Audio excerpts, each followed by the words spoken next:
Hello everyone. इस video में हम लोग मैग्नीट्यूड कंपैरेटर के बारे में पढ़ेंगे, जो कि बहुत इम्पॉर्टेंट लॉजिक सर्किट होता है डिजिटल इलेक्ट्रॉनिक्स में। ठीक है, तो ये क्या है मैग्नीट्यूड कंपैरेटर। इसमें हम लोग क्या क्या पढ़ेंगे, तो सबसे पहले पढ़ेंगे कि मैग्नीट्यूड कंपैरेटर क्या होता है। ठीक है, उसके कितने टाइप्स होते हैं, उसका यूज़ क्या है, और उसके टाइप में एक टाइप को डिटेल में पढ़ेंगे। इस वाले वीडियो में हम लोग 1 बिट कंपैरेटर को डिटेल में पढ़ेंगे कि 1 बिट कंपैरेटर क्या होता है, उसका लॉजिकल एक्सप्रेशन क्या होता है, उसका ट्रुथ टेबल कैसे बनता है, फिर उसको हम लोग हार्डवेयर इम्प्लीमेंटेशन कैसे करते हैं। तो ये सारी चीज़ें पढ़ेंगे। फिर इसकी जो नेक्स्ट वीडियो आएगी ना, उसमें हम लोग 2 बिट कंपैरेटर को डिटेल में पढ़ेंगे। तो शुरू करते हैं। मैग्नीट्यूड कंपैरेटर एक तरह का कॉम्बिनेशनल लॉजिक सर्किट है। कॉम्बिनेशनल लॉजिक सर्किट का ना डिटेल वीडियो बनाया हुआ है, तो उसका लिंक हम डिस्क्रिप्शन में देंगे। अगर किसी को नहीं पता है तो वो देख लेना। तो सबसे पहले क्या है, ये एक कॉम्बिनेशनल लॉजिक सर्किट है जो कि दो बाइनरी नंबर्स को कंपेयर करने के लिए यूज़ होता है। ठीक है, अब जहाँ पे भी हमको कंपेयर करना है कि कौन बड़ा है, अब देखो कंपेयर करने में 3 ही केसेस बनते हैं। 3 केसेस क्या क्या बनते हैं, एक तो क्या हो सकता है, अगर हम दो चीज़ को लेते हैं तो या तो एक चीज़ दूसरे से बड़ा हो सकता है, या फिर दूसरा चीज़ पहले से बड़ा हो सकता है, या बराबर हो सकता है। तो 3 ही पॉसिबिलिटीज़ बनती हैं। एक क्या हो सकता है कि अगर हम कंसीडर करें कि 2 इनपुट है ए और बी, तो 3 केस बन सकते हैं कि ए बी से ग्रेटर हो सकता है, बी ए से ग्रेटर हो सकता है, और तीसरा या तो बराबर हो सकता है। यही 3 केस बन सकता है। तो ये लिखा हुआ है कि a magnitude comparator is a combinational logic circuit which is use to compare two binary numbers and determine their relative magnitude where one is greater, equal or less than the other।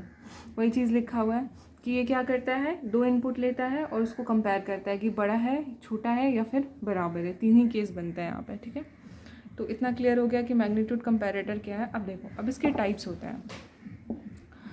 तो mainly क्या है कि जैसे बहुत तरह के होते हैं। अगर हम 1 बिट को कंपेयर कर रहे हैं तो वहाँ पे उसको कहते हैं 1 बिट कंपैरेटर।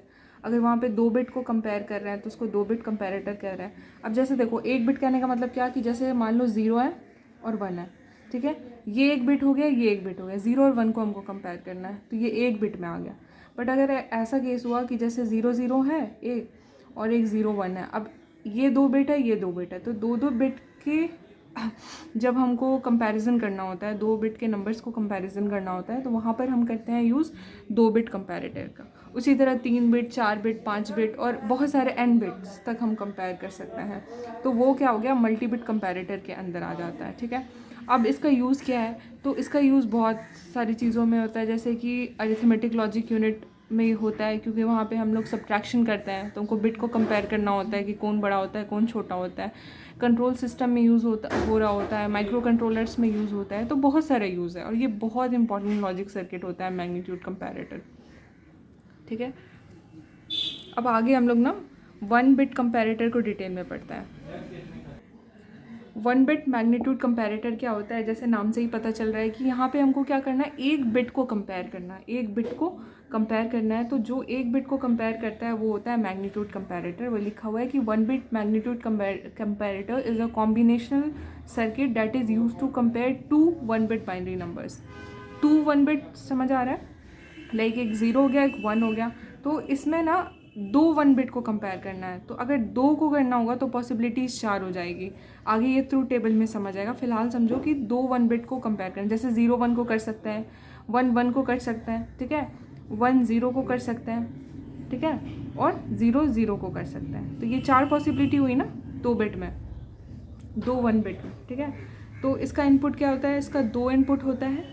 ठीक है, और 3 आउटपुट होता है, क्योंकि सारे कंपैरेटर का 3 ही आउटपुट होगा। 3 आउटपुट क्या होगा, जो हम लोग पहले डिस्कस किए, या तो बड़ा होगा, या तो फिर छोटा होगा, या फिर इक्वल होगा। ठीक है, greater than, less than, equal, 3 ही आउटपुट होगा।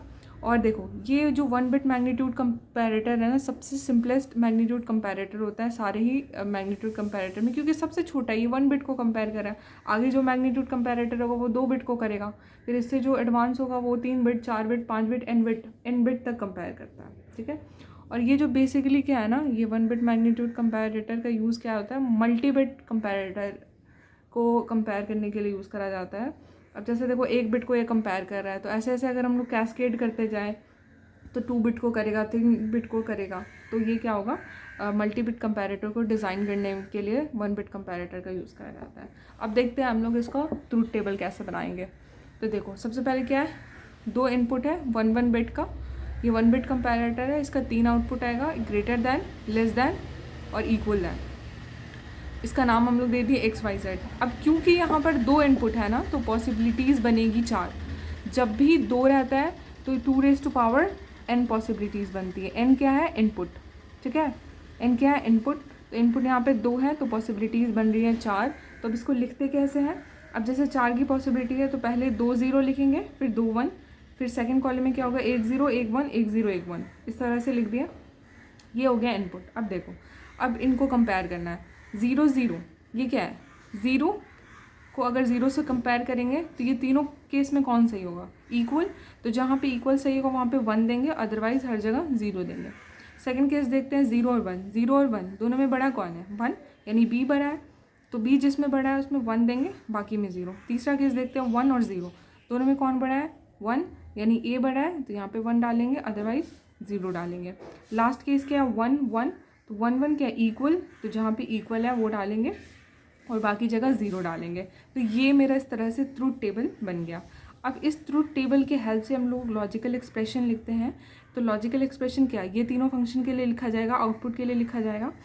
तो देखो जहाँ पे भी 1 है उसके इधर देखो, ठीक है, उसके हिसाब से यहाँ पे एक्सप्रेशन लिखा जाता है। जैसे पहला x के लिए हम लिख रहे हैं, इस कॉलम के लिए लिख रहे हैं, तो 1 कहाँ पे है, यहाँ पे है। तो यहाँ पे देखो इसके यहाँ पे बगल में कौन कौन सा है, यहाँ पे a है और b क्या है, b बार है, ठीक है। जैसे देखो a क्या है, 1 को रिप्रेजेंट कर रहा है और a बार 0 को। उसी तरह b क्या है, 1 को, और जो इसका कॉम्प्लीमेंटेड फॉर्म है वो 0 को रिप्रेजेंट कर रहा है। इतना क्लियर हो गया। तो इसी तरह से इसका लॉजिकल एक्सप्रेशन लिखा हुआ है ट्रूथ टेबल को देखते हुए। यहाँ पे क्या हो गया, a b बार हो गया। यहाँ पे अगर देखेंगे तो ये क्या हो जाएगा, a बार b, और जो तीसरा केस है उसमें क्या है, a बार b बार, और यहीं पे क्या है, a b। और अगर इसको ध्यान से देखोगे ना तो ये किसका एक्सप्रेशन है, ये a x नॉर का एक्सप्रेशन है। तो ये तीनों क्लियर हो गया, a बार b और ये तीनों, ठीक है। अब इस लॉजिकल एक्सप्रेशन को हमको इम्प्लीमेंट करना है लॉजिक गेट से, जिसको हार्डवेयर इम्प्लीमेंटेशन कहते हैं। तो उसमें यहाँ से अगर इसी एक्सप्रेशन को देख के समझ आएगा कि कितना कितना गेट्स का रिक्वायरमेंट है। अब देखो यहाँ पे अगर ध्यान से देखोगे तो एंड गेट 2 लगेगा, ठीक है, नॉट गेट 2 लगेगा, आगे समझ आएगा। नॉट गेट क्यों 2 लगेगा, एक तो b बार के लिए, एक तो a बार के लिए चाहिए होगा, ठीक है। और x नॉट गेट 1 लगेगा जो इसको रिप्रेजेंट करेगा, ठीक है। एंड गेट क्या है, इसके लिए a एंड b बार है ना, और a bar b and b है, इसीलिए तो एंड गेट 2 लग रहा है, नॉट गेट 2 लग रहा है, और ये क्या होगा, एक x नॉट गेट लगा देंगे। तो कुल मिला के 5 जो है गेट्स का रिक्वायरमेंट है। तो बहुत इजी है इसको हार्डवेयर इम्प्लीमेंट करना, सिंपल है। 2 इनपुट है तो ले लेंगे a और b, और क्या हमको a बार की भी रिक्वायरमेंट और b बार की है, तो a से ही एक नॉट गेट कनेक्ट कर दिए और b से एक नॉट गेट कनेक्ट कर दिया। यानी ये वाला टर्मिनल a को रिप्रेजेंट कर रहा है, ये a बार को रिप्रेजेंट कर रहा है, ये b को रिप्रेजेंट कर रहा है और ये b बार को रिप्रेजेंट कर रहा है, ठीक है। अब हम यहाँ से एक कनेक्शन लेंगे और यहाँ से कनेक्शन लेंगे, तो ये a b बार हो गया। यानी ये क्या रिप्रेजेंट कर रहा है कि a जो है वो मेरा b से बड़ा है। जो दूसरा है वो क्या था, a बार b, यहाँ से लेंगे a बार, ये क्या a बार को रिप्रेजेंट कर रहा है, ये b को रिप्रेजेंट कर रहा है, तो ये क्या हो गया, a लेस देन b, और ये जो है ये मेरा x नॉर हो गया, ठीक है, ठीक है। x नॉर का एक्सप्रेशन क्या होता है, यहाँ पे a यहाँ से लेंगे, ठीक है, यहाँ से लेंगे b, यहाँ से लेंगे, और यहाँ पे क्या होगा, x नॉर का हम लगा देंगे गेट, और ये बन गया, ठीक है। एक सिंपल ट्रिक है याद करने का कि देखो कभी लॉजिक एक्सप्रेशन अगर भूल जाते हो, क्योंकि कभी कभी कॉम्पिटिटिव एग्जाम में ना डायरेक्ट क्वेश्चन पूछता है कि ग्रेटर है तो कौन सा एक्सप्रेशन होगा, लेस देन। तो याद रखना कि जो भी ग्रेटर होगा ना उसमें बार नहीं आएगा, जो स्मॉलर होगा उसमें बार आएगा। अब देखो a b से बड़ा है तो a पे बार नहीं आया, b पे बार आया। यहाँ पे देखो a जो है वो b से छोटा है, तो a छोटा है तो a पे बार आया, ठीक है। और इक्वल का तो खैर इक्वल तो क्लियर ही है कि वो क्या होगा, वहाँ पे x नॉर होगा। तो यही था 1 बिट कंपैरेटर। इसके जो नेक्स्ट वीडियो में है ना, हम लोग 2 बिट कंपैरेटर को डिटेल में पढ़ेंगे। तो अगर ये टॉपिक समझ आया होगा तो लाइक और सब्सक्राइब कर देना। Thanks for watching.